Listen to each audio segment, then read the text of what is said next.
ಯಾರಿಗಾಗಿ ಪ್ರೀತಿಸುತ್ತೀವೋ ಅವರೇ ನಮ್ಮೂರು. ಅನುರಾಗ ಒಂದು ಹಾಲು ಬೆಳದಿಂಗಳು, ಅಂತರಂಗ ಒಂದು ಅಮೃತ ಮಹಲು, ಒಂದು ಸ್ಪರ್ಶದಲ್ಲೇ ഇരുಳು ಕೂಡ ಹಗಲು. ಇದು ಪ್ರೇಮಿಗಳ ಜೀವನದ ತಿರುಳು.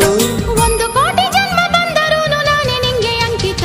ಸಾವಿರ ಕನಸಿನ ಸುಂದರ ಪದಗಳ ಹಾಡುವ ಸಮಯವಿದು.